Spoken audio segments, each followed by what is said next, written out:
questions and answers. Is that all right? Yeah. Yeah. Sabina, would you like to talk a little bit about what you're doing and... At the age of 18, I realized that my dad had a dream that he wanted to drive a car again. And to him, independence was driving a car.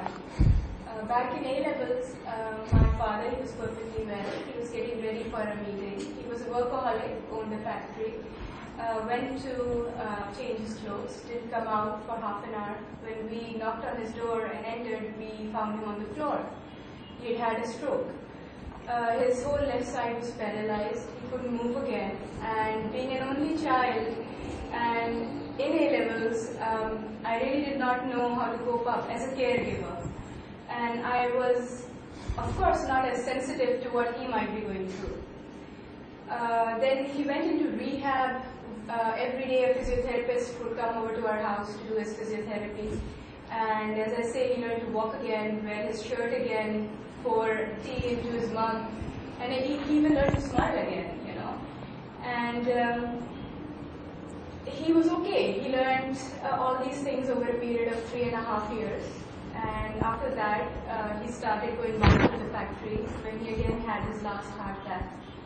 So growing up, now that I look back, this happened in '99. He passed away at the age of 59.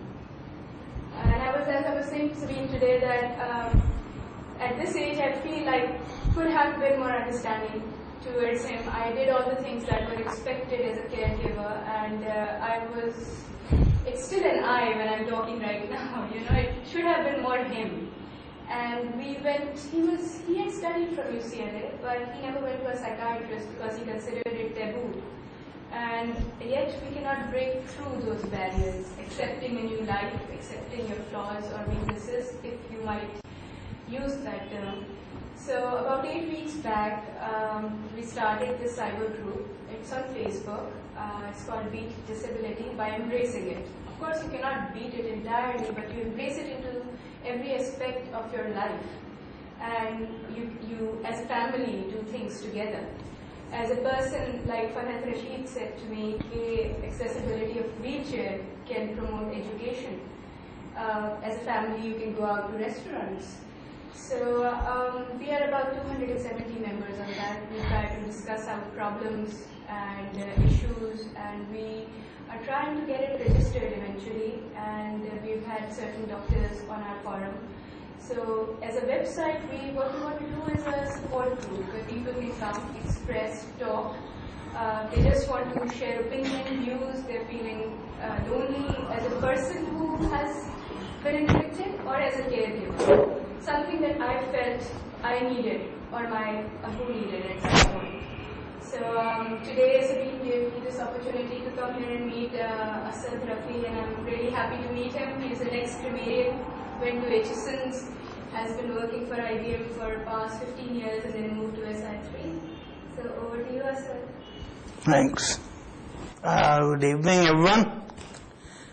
Now, this is my topic for today. Now, I'll begin with a question. Now, as you can see, in the year 2000, what did Bill Clinton do that changed the world? Any response? Try to think in a positive sense. I know what you're thinking. No? Yeah, that's what he did. The President of the United States, President Roosevelt, was in a wheelchair, and he provided a statue to the world there, and that was a big inspiration for everyone, that seeing the President in a wheelchair. Next.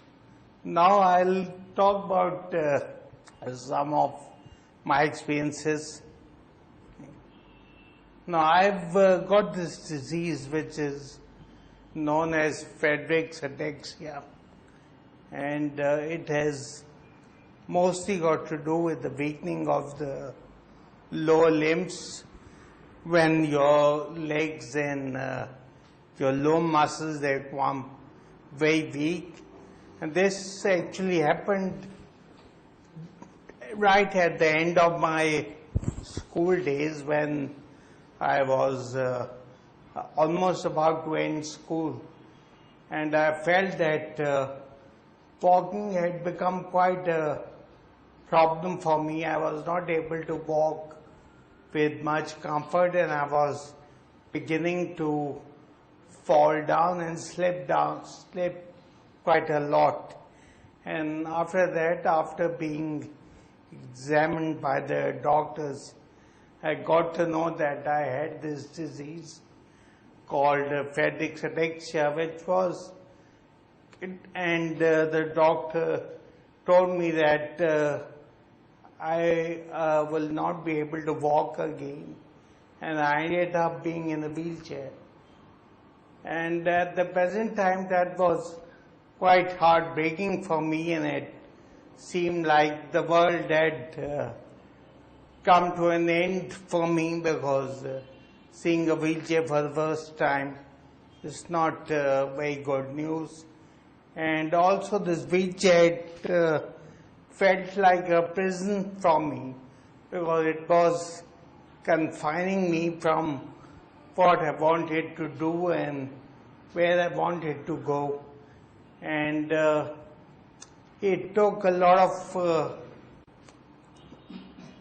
of explaining from the doctor, which eventually led me to believe that probably the wheelchair was not such a bad thing for me, and I had to struggle for all the basic things and the simple things in life, like going to the washroom and being able to change, for which I did require someone else. And as I showed you in the beginning, that the topic is that it is not what happens to you, it is what you do about it. And this I have taken from one of the very inspirational speakers, which I'll tell you later on about. He is known as W. Mitchell, and it's his philosophy in life